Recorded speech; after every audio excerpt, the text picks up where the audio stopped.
I was thinking of something that Benjamin Harrison's Secretary of State, James Blaine, said, and this fits a little bit with the Trump playbook. Blaine had said privately that we would raise tariffs toward Canada. We would continue to do it until, out of desperation, they would seek admission to the Union. We would simply make them so desperate and so economically destitute that they would have really very little choice. Donald Trump's second presidency has already been a game changer.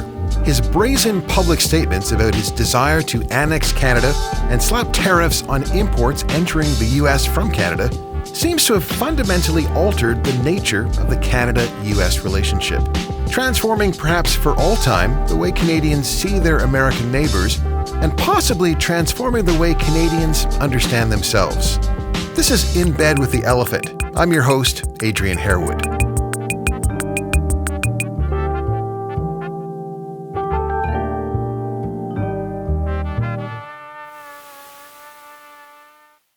For most of the last century, Canadians have imagined the United States as a friendly neighbor, a vital trading partner, a trusted ally. And yet, in mere months, the ground has shifted under Canadians' feet. Our guest today is Andrew Johnston, a professor of late 19th and 20th century U.S. history at Carleton University in Ottawa.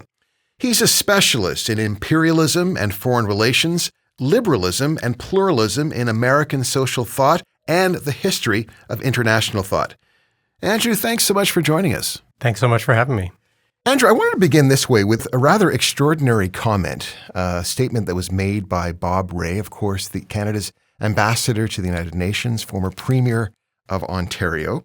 And he said that the U.S. president's aggression towards Canada was essentially about stealing Canada's land and resources. He said by annexing Canada, the U.S. would garner massive wealth and rule over the Northwest Passage. And I'm just going to read the tweet here. He says, "This is not about borders or fentanyl. This is about a colossal land, water, and resource grab. The tariffs are intended to weaken so this theft can take place. We're not talking purchase or buying. We're talking theft by force. Fighting back will be hard, but it is a fight of our lives." What do you make of that statement by Bob Rae?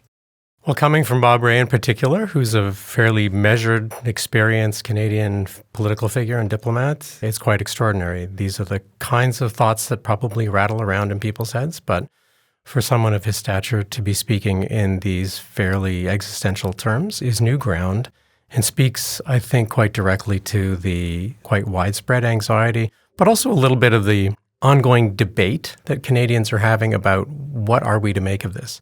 How much of it is merely tactical and transactional? Is it just gestures to get us to do certain things that America wants to do, but basically the relationship will remain unchanged? Or does it pose something that's quite different?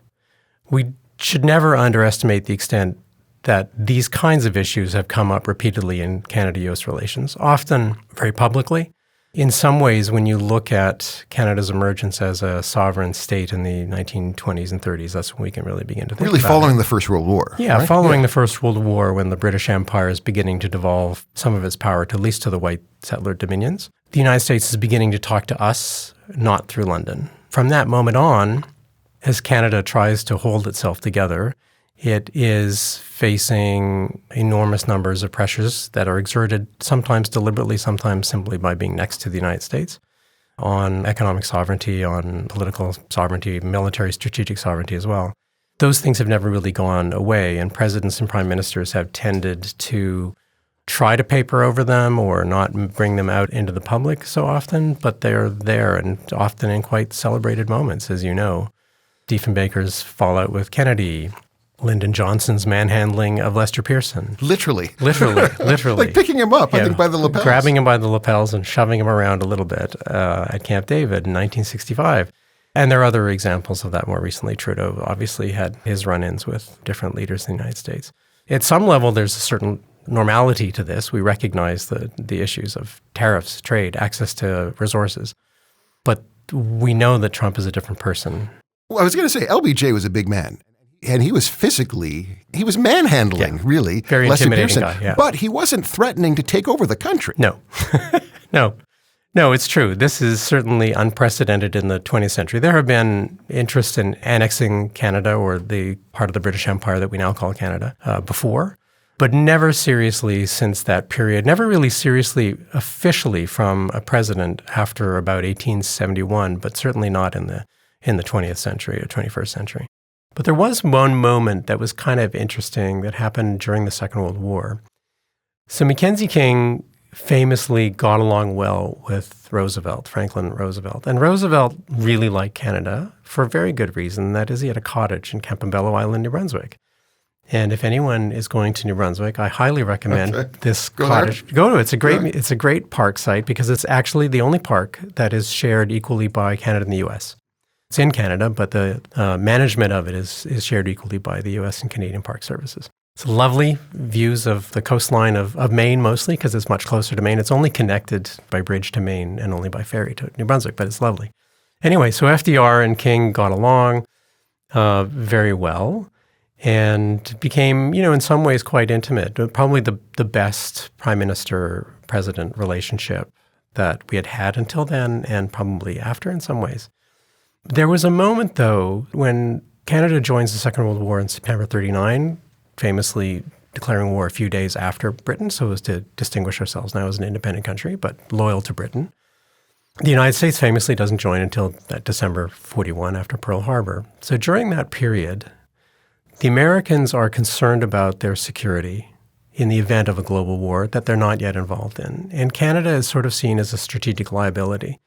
It's large, it doesn't have large defenses. And it's porous. It's porous, it's vulnerable, and they weren't concerned about Canadians invading or the United States, but of other people using Canada as a jumping point to endangering American security.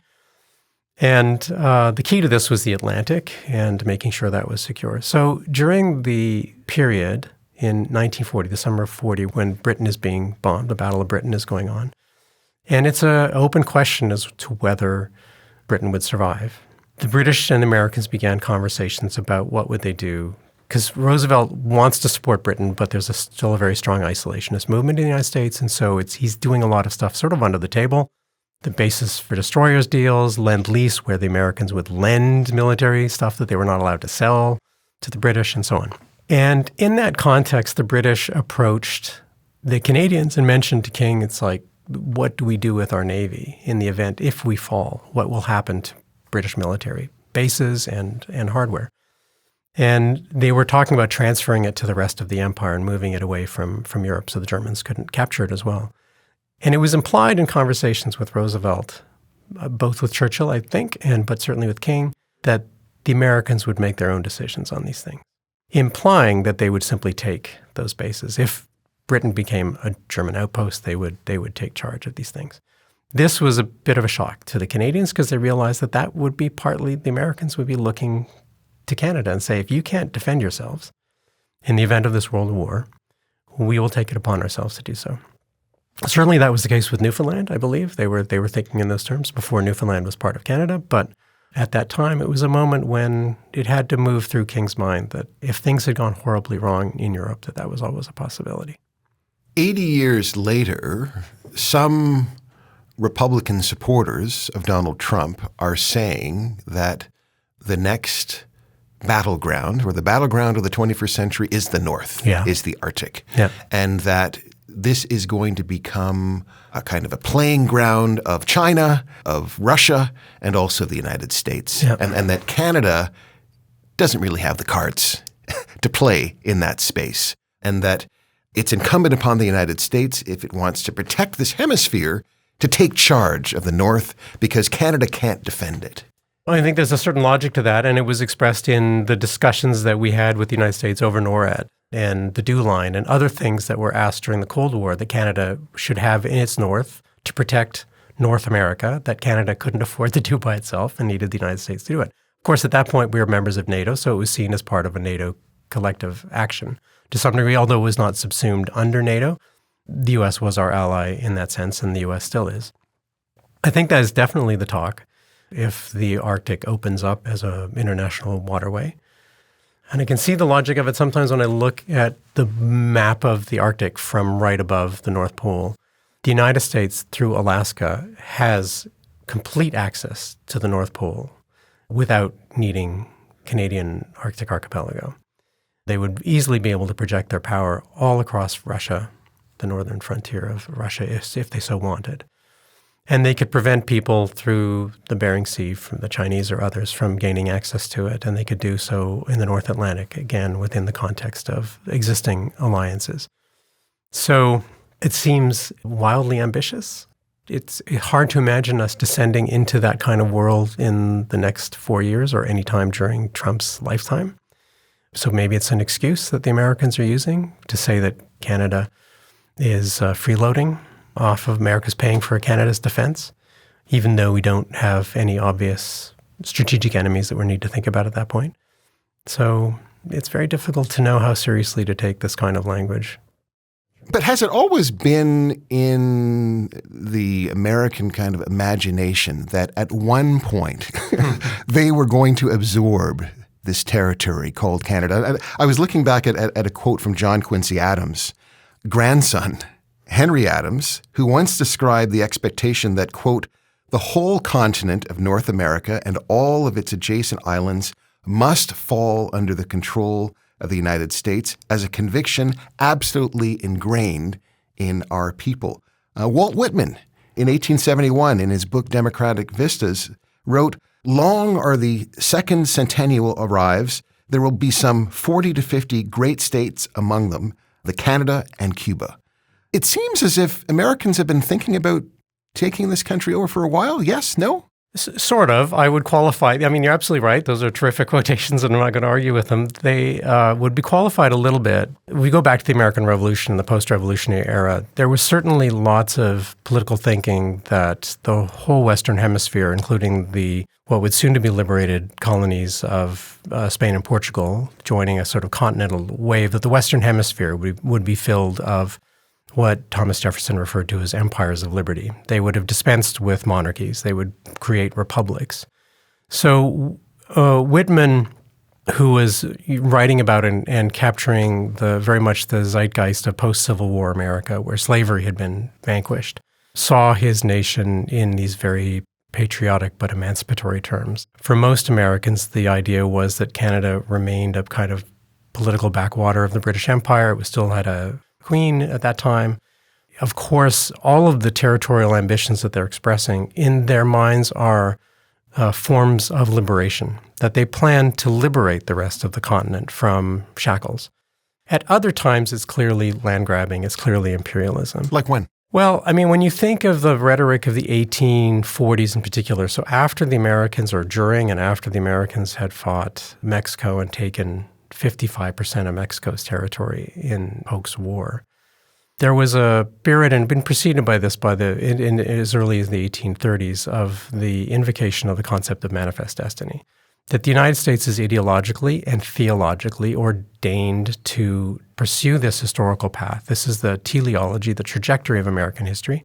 You know, yeah, you'll hear that terminology. It's baked into American political thinking in a lot of ways, but it doesn't apply to all Americans and all presidents. And I think after the Civil War, which was probably the moment when there were annexationist movements in the U.S. for sure looking northward, and that may have been a spur for Confederation. As we know, the Canadian Confederation of 1867, it's not a coincidence that it was 2 years after the end of the Civil War. It had a lot to do with the British government thinking something needs to be done for the people in British North America to feel and be able to develop their own sense of security now that America is looking and feeling very energetic about its new nationalism. The proposition of the United States annexing, taking over this country, seemed absurd a couple of months ago. Donald Trump, though, has now said it so often that people obviously are taking it seriously. And the way in which he says it, it seems as if he thinks he's operating out of a particular tradition. You know, he talks about the United States annexing or getting its long-cherished 51st state, as if this is something which has been coveted by the United States for a long time. Is that actually true? Or is that just Donald Trump talking? That's Donald Trump talking. I don't think many American politicians, have ever taken seriously the idea of annexing Canada in the last 100 years. What's so shocking about Trump is being upfront about that, using that word in particular, which is a legal political claim on another country. Part of it is that that's certainly unprecedented. Undoubtedly, a lot of Canadians are coupling it as well with the general spirit of disrespect that he shows, that Canada is not a country, it's not a state. Governor Trudeau, that kind of diminishing rhetoric that he uses all the time, is unquestionably the thing that gets our hackles up more than other things. I was thinking of something that Benjamin Harrison's Secretary of State, James Blaine, said somewhere around the late 1880s, early 1890s. And this fits a little bit with the Trump playbook. Blaine had said privately that we would raise tariffs toward Canada. We would continue to do it until, out of desperation, they would seek admission to the Union. We would simply make them so desperate and so economically destitute that they would have really very little choice. So economic warfare. Economic warfare, subtly waged behind tariffs, forcing Canadians to make a decision as to whether they can survive without a major trading partner that has provided us with enormous wealth over the last century, that will lead to a point where we really feel we have no political option. And this had always been George Grant's fear, wasn't it? In Lament for a Nation. In Lament for a Nation, written in the mid-1960s, in which he's railing against what he regards as being a kind of a capitulation to the American empire, that Canada has become a vassal state. I think that's been the great fear of people who are trying to define what Canadian nationalism is. And Grant was coming at it from an ideological perspective that was a little bit different from later on in the 80s, when it was much more a kind of left nationalist view. But for sure, people who have regarded Canada as a distinct country with its own set of political values and cultural values, these have been the fears of increasing economic ties. You grew up during the Trudeau era. It's interesting because Pierre Trudeau was in some ways an arch anti-nationalist. And yet, because of the political dynamic in this country, he kind of used I guess you could say that the Federation as a way of warding off Quebec nationalism. Right. Absolutely. When he fashioned his anti-nationalism, he was thinking probably of the ethno-nationalism that Quebec nationalism signified and represented a threat to Canada, but also a threat to a more cosmopolitan vision of the country that he would have had. And that is the dilemma for Canadian nationalists, that at some level you contain or hold on to a form of nationalism that is supposed to be anti-nationalist, that is supposed to be an idea that, however our nationalism is to be defined, it can't be defined solely by language or race or ethnicity. But Trudeau did certainly pose that dilemma, and your nationalist instincts came out really only when we had conflicts with the United States. We could have conflict with Britain or France or any other country, and you wouldn't necessarily feel like rallying around the flag. And we've seen those instincts come out in the last couple of weeks. Like, I'm even thinking about, the street on which my mom lives. She's lived on the same street for the last 54 years. I've never seen so many Canadian flags. That never used to happen, really. Yeah. People were rather modest when it came to displaying their sense of patriotism. Your relationship to, I guess, Canadian nationalism has never been about the flag. It's more about the values that you think this country in some ways represents, or? Yeah. We also learn as historians and academics that nationalism is something to be viewed with a certain degree of suspicion, that it has its dark side. It has its xenophobic, racialist side that we see in European history, certainly, and in other contexts. And so we need to always take our temperature on how quickly we get swept up in the spirit of that sort of belonging. And as academics, we learn famously that nationalism has been described by a well-known academic as an imagined community, because we have to think, what do I have in common with someone in rural Manitoba or in downtown Vancouver, places that I haven't lived? And so you have to figure out what is the imagined community that ties Newfoundlanders and Anglo-Quebecers and Franco-Ontarians and Franco-Manitobans and Chinese Canadians in Vancouver and other cities. What ties us all together? And so we look to the flag as a symbol of those things. The key to nationalism is to be able to fill those symbols with your own values. So the political values that I might hold, which may be broadly cosmopolitan, fairly social democratic, progressive, I would impose that on my image of Canadian patriotism and my sense of belonging, even though I know perfectly well that maybe 40-50% of Canadians don't share those values exactly. We use these symbols as a way of papering over those ideological differences, saying, yeah, we may disagree at the ballot box, but in the end, we come together around certain other things. When you start counting what those other things are, it becomes harder to know exactly how you can do it. And that's really one of the mysteries of and why there are so many historians and theorists of nationalism, to try to figure out how you actually can create and cultivate a sense of national identity out of diversity and sustain that diversity at the same time. And so we rally around things that seem relatively safe, like the flag or the hockey team. One of the changes about flying the flag now is the flag has now been reappropriated from the trucker movement in 2022, where for a long time I know a lot of people who didn't agree with the trucker convoy felt no longer able to fly the flag because they feared that they would be identified with that particular political perspective. And so the flag is not limitlessly elastic in terms of what it can stand for. And this is, I think, the moment where I feel like my nationalism is tested at some level. And being a historian of the United States, there is a great deal that I love about the United States. I would never have gone to the U.S. to study it if there weren't so many things about the United States that I like and admire that you can't necessarily find in Canada. But I could say that of a number of countries too. It just happens to be that the United States is next to us, and I have to come up with reasons to defend the existence of the border and say, well, the differences are significant to me. They may represent a tiny number of ideas that are different between us and our American neighbors, but those are the ones that matter and sustain my sense of shared identity with people from coast to coast to coast. You came of age in the 1980s during the presidency of Ronald Reagan. How different is the America of Ronald Reagan from the America in 2025 of Donald Trump? The quality of its democracy? Well, it's a very good question because as you and I have talked about, when Ronald Reagan was elected, I was in high school, last year of high school, and we were studying American history in that particular year. We skipped history class and went down to the entrance of the Governor General's estate to boo Reagan's limousine when it came in. And there were a handful of people there, and we were all there to boo. Why? What did he represent to you? So at the time, I think, and I remember listening to the radio, CBC radio, going into school in the morning, and they had a call-in show asking kids what they thought the first thing President Reagan should do. And the one that made us all laugh was a kid called in, quite a young Canadian, said, I think the first thing he should do is resign. And he said, why? He said, well, because I don't think he's the right person for the job.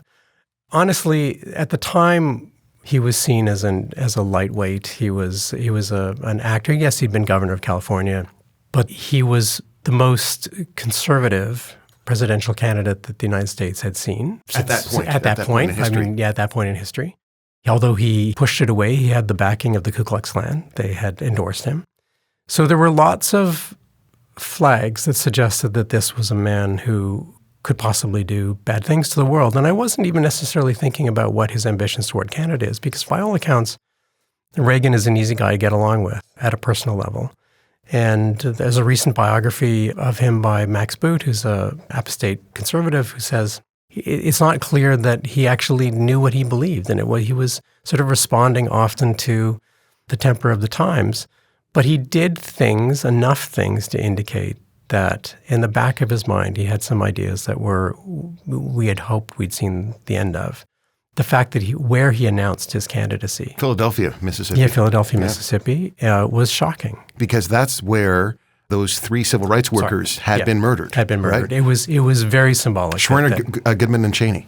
That's absolutely. Right. Yeah. So when I went to the University of Toronto to study history, I was not sure I was going to study Canadian, European, whatever. And this is a feature of Canadian university life as well in the 50s, 40s, 50s, 60s. A lot of our professors were Americans. And the ones who taught me American history were all expat Americans, some of them having fled the country because of Vietnam.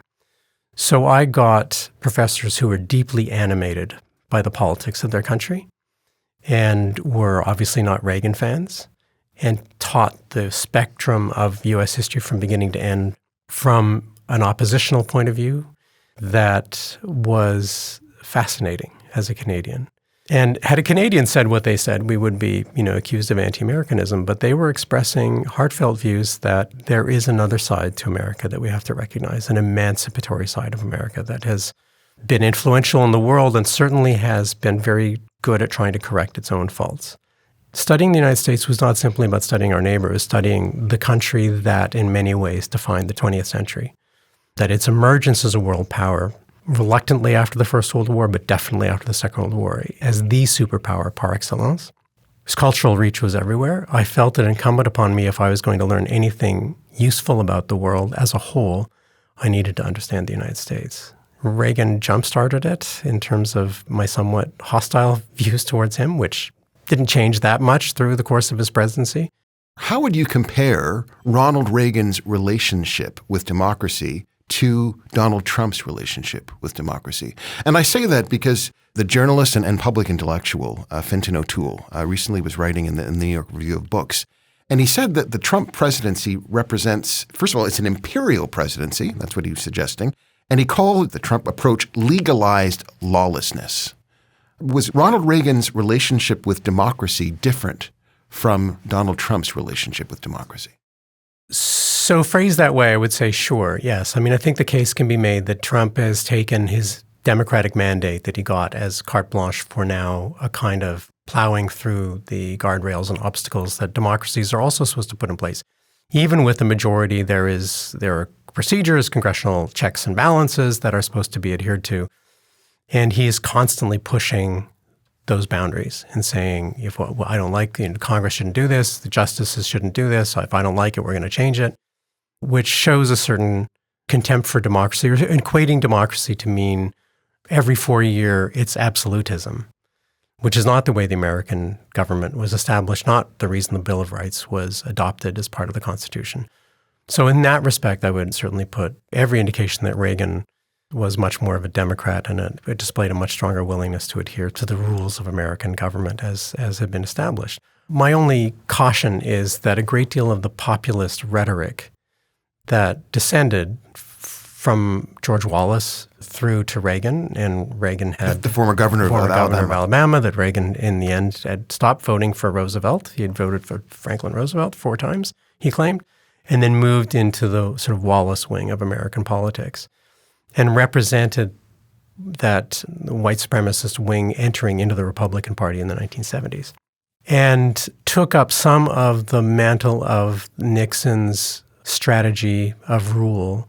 And I quoted this to my students. I showed this where Nixon had famously told Kissinger, the press is the enemy, the press is the enemy, write this 100 times, the press is the enemy. And those kinds of strategies have their roots, and Trump has picked them up much more. Nixon had also claimed when the president does it, that means it's not illegal. Right, exactly. And I think Trump has basically said very similar things. But, Nixon was also probably would have been impeached if he hadn't resigned. I think we're in that kind of space. And at the moment, unlike Nixon, it's taking Trump's party and the people around him in the court a long time to realize just how potentially serious this is. You've said it in our conversation. You have deep admiration and respect for many aspects of American culture. You have spent your life, your career, studying its institutions. You're steeped in that. How worried are you about the state of affairs? Like when people say that the United States is in the balance right now, the future of its democracy is in the balance, are they being histrionic? Or do you think that there's real reason to worry about its future? I think there's absolutely real reason to worry. I'm not sure I'm histrionic yet. I think that I'm still waiting to see whether the checks and balances start coming in, and whether Justice Roberts' caution to suggest that Trump should not, or without using his name, should not be threatening to impeach justices who disagree with a particular position. We're waiting to see how that plays out and how far he's willing to play to his base and what's happening to his popularity and what's going to happen to the economy. There are so many things in play right now that could begin to erode his political power. But the indications are, in terms of DOGE, in terms of the dismantling of the federal government and the consequences that will have for so many aspects of American life, maybe that will awaken people as well when they realize how it affects them. American foreign policy, American prestige. Trump talks all the time about no one respects America. And it's hard to imagine much that he could do more to bring about a loss, an erosion of respect for America than what he's doing right now. So I'm worried about in the educational field, what he's doing with regard and what his followers are doing with regard to American universities is very, very serious stuff in terms of academic freedom and the protections that are supposed to be built into freedom of expression and other aspects of American liberty. So we're at a point where we're waiting to see whether there will be pushback from people. We know there's going to be pushback from people who disagreed with him and didn't vote for him, but whether the people around him will realize this is perhaps further than we wanted. But at the moment, he's behaving and speaking a language and a way of acting that people I know who wouldn't necessarily vote for him or agree with him talk about. It's the Joseph Schumpeter's famous expression, creative destruction, about when he's describing what capitalism can do. See with some excitement that a president has come in and is doing all this, breaking of the family China. And it's exciting to them at some level, but they're not realizing how it also, all the things that frustrated them about American democracy in the past are the very things that make it good. That it has built-in tension to make sure that no one can do what Trump's actually doing. Do you think Donald Trump can break Canada? Are you confident in 4 years' time that Canada will still be a sovereign state? I am, because I'm not sure my confidence may wane as the months go on. I think that it'll be interesting to see how Canada holds together, whether there are parts of Canada, particularly out west, that see, maybe Alberta might see that there's an advantage, but Alberta has a relatively strong opposition party as well. But there is certainly in certain sectors of Canada more interest in belonging to the United States than the national numbers. We've seen the polls. They vary from 10% to 18%, I think. I'm not sure what the highest is, who might be interested in exploring a merger with the United States. So that suggests that, yes, no one's interested. 4 years, as you say, if the economic pressure is sustained to a point where, as Secretary of State Blaine once proposed in the 1880s, that we begin to pull apart ourselves. And individual provinces begin to say, we've got to go in with the United States because we can't diversify our global trade that fast. And that was the issue even initially in the 80s when, free trade was coming. It's like, well... The 1980s. 1980s, yeah, that we should try to diversify our trade. And it's like there isn't an economic logic to that in a lot of ways. We can try in some sectors, but not all of them. So as the hurt affects us more than it would probably affect the United States, depending on what else is going in the American economy and Trump's rule. This is going to hurt Americans too, and Americans have been very sensitive to economic downturns. So it's possible that they will move. We have midterm elections in 2 years, and unless there's a constitutional crisis in the next 2 years that suggests that those elections won't happen or won't happen fairly or won't happen under the right circumstances, I would wait and see if there is some rebound in U.S. politics before blowing the whistle on whether Canada will be here. I wouldn't want to predict, but it's certainly in my conversations with my American friends, they themselves are deeply worried. Not about Canada. They're on our side. I've not met an American who supports Trump on these policies, but they're worried about themselves first. Andrew Johnston, thanks so much for joining us. Thank you, Adrian.